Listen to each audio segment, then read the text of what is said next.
to be honest with you, Ken, this is 2019, but we are not in 2019. We are living in 2022.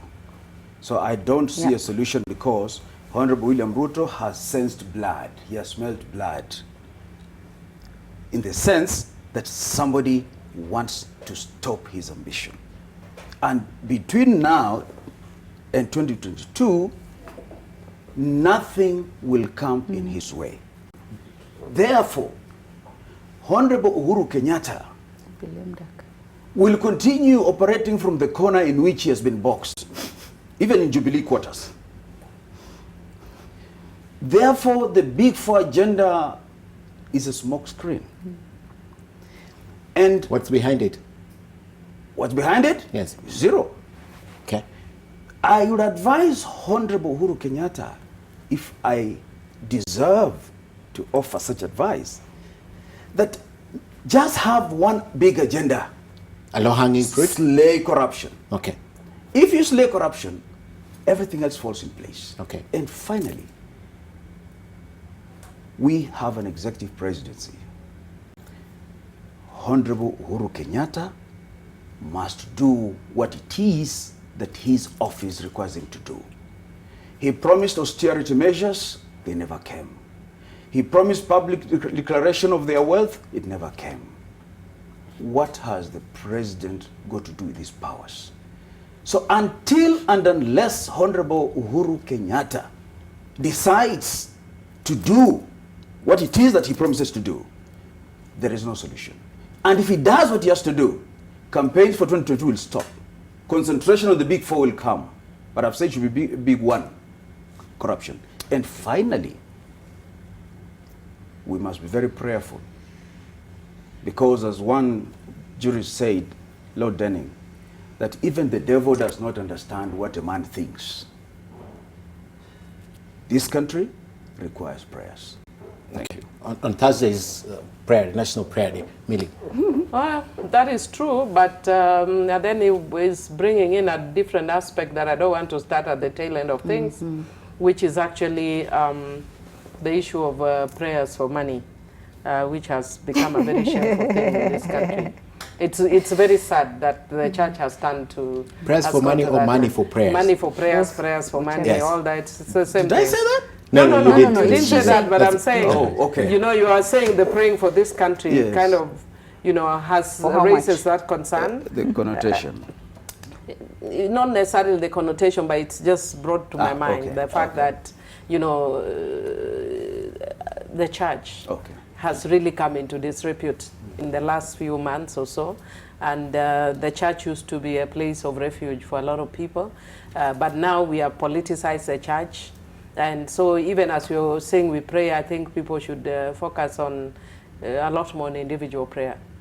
But having said that, really, I'd want to say that if the president is listening, to get off that mind frame that I've heard Wakili saying of making the president look like a lame duck president, I would urge the president to act so that people don't see him, as Wakili is saying, as a lame duck president.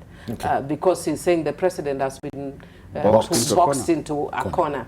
And the president needs to come out of that corner and use the constitution that backs him to crack the whip on corruption. And I would say we have a coincidence of minds that I have said it in the floor of the House, and I'm saying it now, that the president needs one agenda: deal with corruption. Then everything else will fall in place. It is easier said than done to say deal with corruption. Much, very easy to say. What we need in this country, you know what is a problem we have in this country, even before I come to the solution? We have got a problem of two people. William Ruto and Raila Odinga. They are Kenya's biggest problems. And everything else we are saying, we are hiding our heads in the sand. And the president is in a polygamous situation.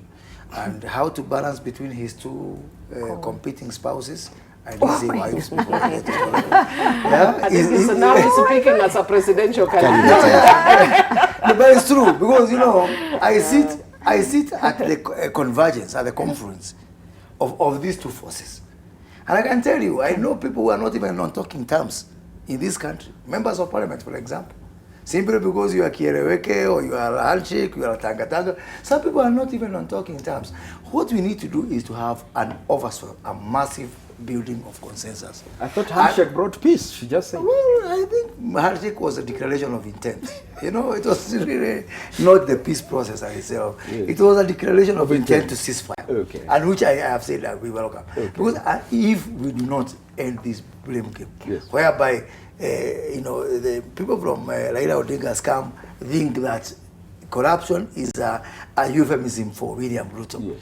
And William Ruto's people see that when they see Raila Odinga, they see nothing except what you have said yourself, blocking him from going to State House. But remember, there are so many other innocent people within this particular process who do not want to be part of this nonsense of seeing this way or that way. And I really do hope that we can be able, even, by the way, if we try to use outside to build this consensus, is a problem. Because the real battleground, even if you see people out there with PPIs, with what, it's real parliament. The other day, though, William Ruto was trying to do a meeting in Uhuru Kenyatta's backyard, Kiambu. in Murang'a, Yes. with 130 Yes. MPs. Yes. So it's not really about the people. It's someone saying, look here, I have got this power. And then you find now the other camp, the ODM, the NASA camp, the ODM camp, the KREC camp, also having this, you know, display of power. I think it's time to take a chill pill as a country. And I'm not just saying this as a presidential candidate. I'm saying this as a battle-fatigued combatant who is tired of all this. Yes, you will. Yeah. And that's why I like handshake, because I'm not fighting anymore. Yeah, by the way, One minute, I'm living a very loud life. we've talked about everybody else and what they should do. Yes. But as members of parliament, I think we should also look at ourselves in the mirror and say we failed Kenyans, and we accept that we must do more ourselves. Because be it whatever it is, be it the oversight we're supposed to do, be it the representation we're supposed to do, be it the budget process that we're supposed to do, we also haven't done. And I think it points to our self-preservation. We should accept it, take political responsibility for it, apologize to Kenyans, and strive to do better going forward.